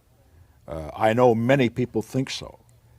I would say that I've found it difficult to understand why the CIA, which apparently had advanced knowledge of the break-in, didn't inform me. I've found it difficult to understand how it could have been that at least two of those involved had CIA connections, and nevertheless that it was not brought to my attention as far as the break-in occurring. I must say, too, the CIA... Like, why would they not tell the president that? You understand? Think about what he just said. Think about what Nixon just said. If they knew, which they did, and we know, why would they not disclose that to the president? It's huge. It's tremendous. What are they up to? What angle are they operating from here? And I'm playing this to make a point. And the point is very simple. A couple of years before this agency in the administrative seat played a role in the assassination of a predecessor who he had run against before, right? Of course, Nixon, it wasn't his immediate predecessor, but Nixon would succeed him later, Lyndon Johnson, right? They get away with playing an active role in the assassination of JFK, duly elected president, even if you think it was fraudulent, it doesn't matter. It's not up to the CIA to decide who's right and who's wrong, and it had nothing to do. Why they wanted Kennedy gone had nothing to do with that anyway. I mean, it's totally irrelevant. As far as they know and as far as their mission statement goes, you don't operate on domestic territory. You don't have a domestic mission as the CIA, and yet they very clearly do. They killed a president, then they removed Richard Nixon from office. Or they had Nixon removed from office with a conspiracy that very much mimics what we had seen under Donald Trump. And the plan apparently was the same. Trump just survived. Nixon did not. All right, so there is no plausible explanation for why they wouldn't tell the president other than the negative, like the worst case scenario explanation. I had motive. It was no secret that I was dissatisfied with the CIA, with its reports and particularly with their appraisals of Soviet strength and our other problems around the world. And the same was true of John Kennedy, okay? JFK was not happy with the CIA. Many people, there's a lot of evidence to suggest that he took people like Truman and Eisenhower on face value and thought that they needed to be rolled back. He also thought that there needed to be more sharing with the Russians, which the CIA did not believe was in the best interest. So they decided they knew better than the people's elected president, and they got rid of him. All right. What happened? Nothing. Nothing happened. They've been covering the government, including our own representatives, have been covering for them for decades. Record's supposed to be sealed until everybody who was involved in the plot is dead. They are all dead. Trump missed a golden opportunity there, and he needs to do it, which he is then just last week, or a little over now, in a sit-down interview with a bunch of Fox hosts and anchors and personalities. They did ask about this, and He very clearly looked like he had made a mistake, not declassifying it all, and he vowed to dump it out there on the open, publicly for everybody to see. Anyway, nothing happened to them. They move on to Richard Nixon, who also they view to be a threat to them, and nothing happens. In fact, Nixon is disgraced. He was a fantastic president, by the way. Richard Nixon was a great president. He had the world at his fingertips. He had won a huge landslide re-election victory. He would have been an extremely strong head of state on the global stage for America. He already was. And yet, we now regard him. The number one word that's a scandal, Watergate, is now associated to him. He's defined by that and that alone when we know there was, yet again, shenanigans. Most conservatives these days don't like the EPA, right? But back then when Nixon established the EPA, the smog was out of control. Pollution was out of control. Dumping was out of control. He did so many good things, and you know nothing about them. Because all you know is, oh my God, Watergate. Nothing happens again after they get rid of Richard Milhouse Nixon. Fast forward decades and decades, and they'll do the same thing to the previous president. And nothing. Our elected representatives, what do they do about it? Nothing. Chuck Schumer mocks and laughs at their power. Oh, you don't want to mess with them. CIA's got 7 ways to, 7 ways. So without them being held accountable, when does this, my point being is, forget about a republic. This isn't even a democracy. Even though that word is incorrectly used and substituted for a republic all the time. Forget about a Republican system of government, small r, Republican system of government. We don't even have a small d, democratic system of government. Not even close. Not with these kind of agencies running around without being held accountable. Think they feared you? No question about it, and they had reason to. I was going to shape up that organization and the Defense Department, the whole government for that matter. But particularly that one. At one occasion I said I thought we could cut 1/3 of the people out of the CIA and do a better job. Kennedy wanted to cut it too. Tell me something. Could it be really that simple? Could it really be that simple? Like we're not going to accept job cuts, so we're going to kill the president? Or depose one? Could it really be that simple? I mean, I suppose. It's most likely a litany of stuff. Either way, none of it is their damn job. It doesn't matter. If our elected representatives want to cut the budget, and our president, who's our elected representative in the executive branch, wants to cut the budget, like Nixon, 1/3, wants to cut the jobs, 1/3, whatever. That's too damn bad for them. That's the system of government we're supposed to have. But we don't. We just don't. Let's roll the rest of this. I didn't want to weaken it, as unfortunately it was castrated in the post-Watergate era. I wanted to strengthen it. I wanted to get rid of some of the dead wood and so forth. And they knew it, so they had a motive. I'm not prepared to say whether there was a conspiracy or not. I would only say that it should make a fascinating study for an investigative reporter.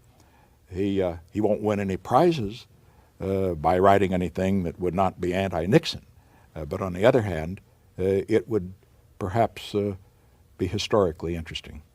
Yeah, that's. If there was such a conspiracy, do you think that reporter would ever live to write about it? Is it the kind of thing that will ever come out? I have a feeling that all of this talk that the CIA is going to knock off those that will, shall we say, reveal some of their covert operations, those in this country, I think that's exaggerated. I think that may have been the case in times past, not now. May have been the case in times past. Do you think they're... Whoops. May have been the case in times past, not now, Richard Nixon said. I wonder what he's referring to.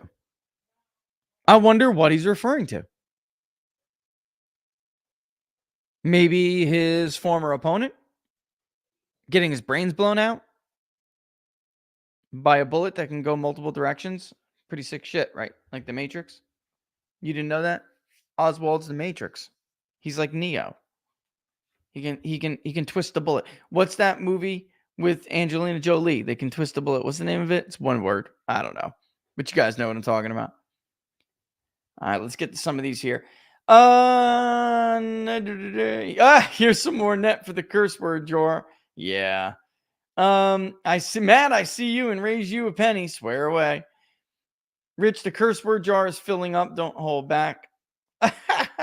A lot of activists in ROE conflate their right to end you know what with their First Amendment, which is not the same. That's actually it's a good observation. Good observation. Just want to make sure I don't miss anything. Dreaded Pirate Roberts. Policy-wise, Biden has less. Oops, what just happened? I just saw it. Oh my goodness. Policy-wise, Biden has been filling his diapers for years. Yeah. What evidence do you have that Biden crapped his pants? Oh my God, these people. What are we going to do as a nation with these people? Anyway, great article right now on Real Clear Politics about JFK. You know what? We did get through all the material here. So while we're at it, let's read it real quick. Let's do it. Hold on one second. So Watergate revelations. Here we go. Yeah, let's do it. I got time. Let's do it. Let's have some fun here. Let's have some fun here, folks. 50. Whoa. Watergate at 50. Man. This stuff should have been... Whoops, I just ended the wrong thing. This stuff should have been out a long time ago. A long time ago. And the fact that we're still just dripping and dripping and dripping is really a testament to how unrepresentative this government really is. I mean, it's just unbelievable how little they care. They could care less. And yes, this is to pitch a book, but we're going to read the article. Watergate at 50, revelations from newly declassified evidence. Quote, the one duty we owe to history, said Oscar Wilde, is to rewrite it, unquote. By this admirable standard, no nonfiction writer of the 20th century fulfilled his duty to history, to the record of our times, more fully, more brilliantly than Jim Haugen. When Secret Agenda Watergate, Deep Throat and the CIA was first published by Random House in November 1984, more than a decade after the resignation and pardon of Richard Nixon, it presented such a large volume of new and revelatory information about a subject so widely considered exhausted that the book was greeted with the staggered astonishment typically reserved for apparitions. Those are ghosts. Quote, if even half of this is true, wrote Anthony J. Lucas in the New York Times Book Review, Secret Agenda will add an important new dimension to our understanding of Watergate. Lucas's was an important voice, a Pulitzer Prize winner. He had covered Watergate for the New York Times Magazine and wrote Nightmare, the underside of the Nixon years in 1976. This critically acclaimed book was the first comprehensive account of Watergate. But, Lucas added, it may be months before reporters can sort through this material, check Mr. Haugen's sources, and decide which of these revelations is solid gold, which dross, unquote. Now, 40 years after Secret Agenda appeared, the verdict is in. While some of Haugen's analytic conclusions have come under challenge, including by me, an avowed acolyte of the author, the wealth of new facts and documentation he presented has stood the test of time. Where once it was seemed impossible to reckon with the contribution Secret Agenda made to Watergate, it is now impossible to reckon with Watergate, even after the release of thousands of more tapes and documents without reference to Haugen. Introducing his findings, Haugen describes Secret Agenda as an attempt to correct the record and to suggest avenues of further investigation. So much for the committee. What a joke. Several authors over the ensuing decades, including me, took up that challenge, and a couple of epic lawsuits unfolded, with the result that that book's central thrust were only strengthened.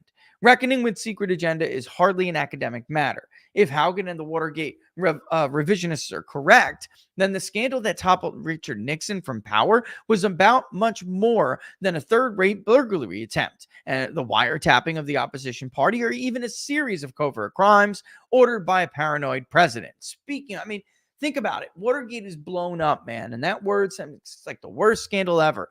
These people today make Richard Nixon look like a Boy Scout. And in fact, Nixon's crime wasn't even the burglary.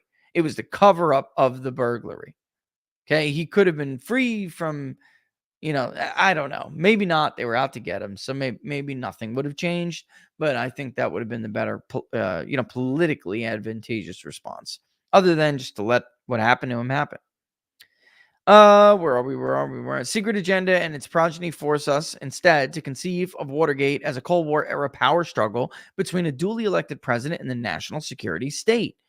Nixon, by the way, coined deep state, with Nixon as much a victim in the affair as he was a perpetrator.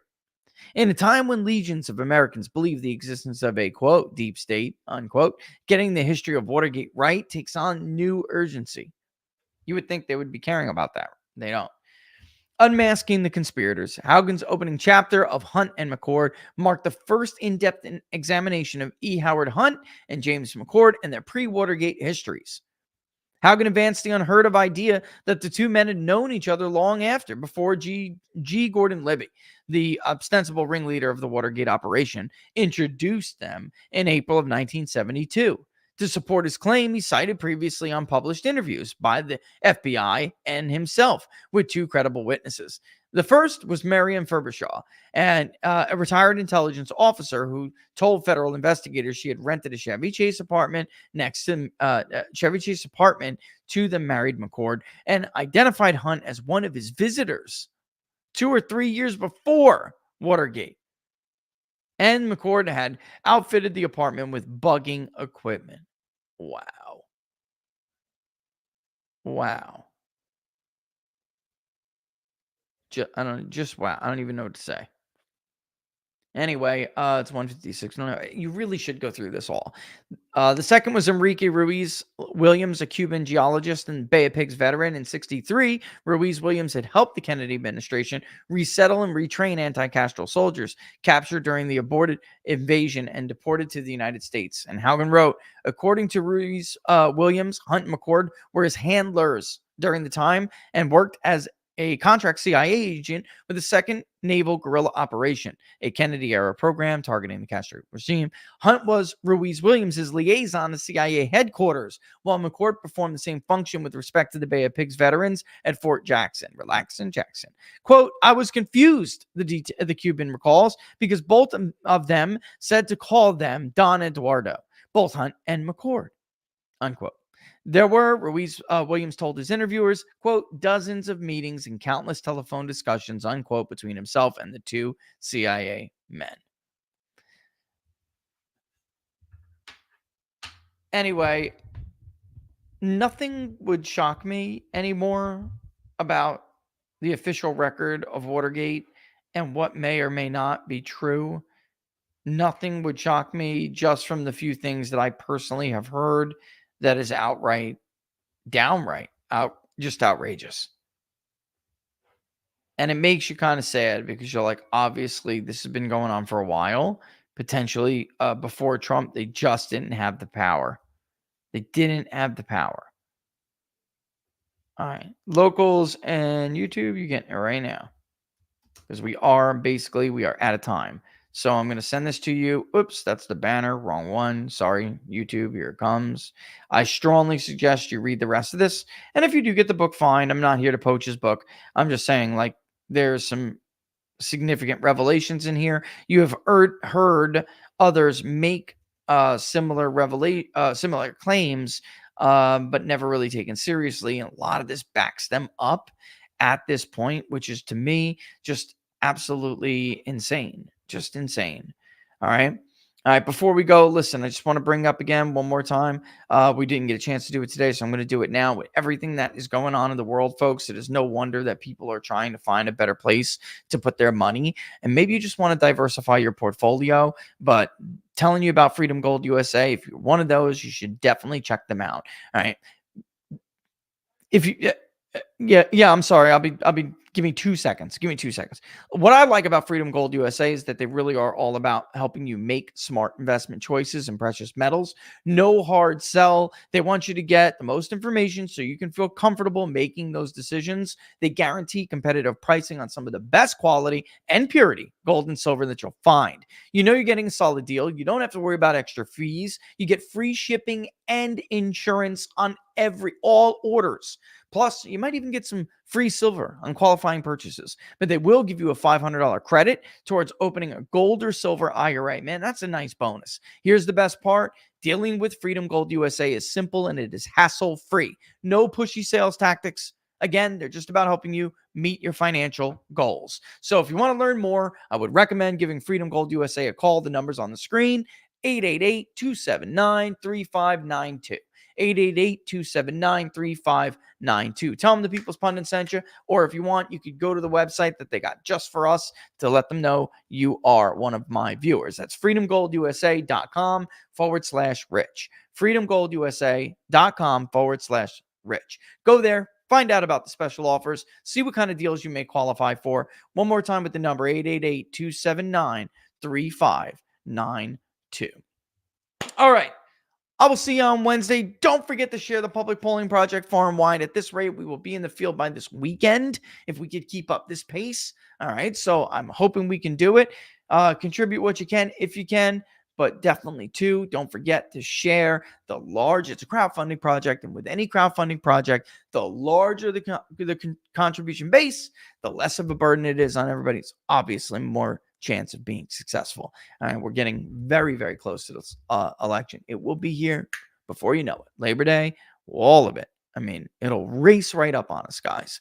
All right. I hope it's a beautiful day where I am. I hope you guys have a beautiful day as well. With all the crap that's going on in the world, I know it's tough. But don't forget, the world is still a beautiful place when we're not ruining it. You know what I mean? All right.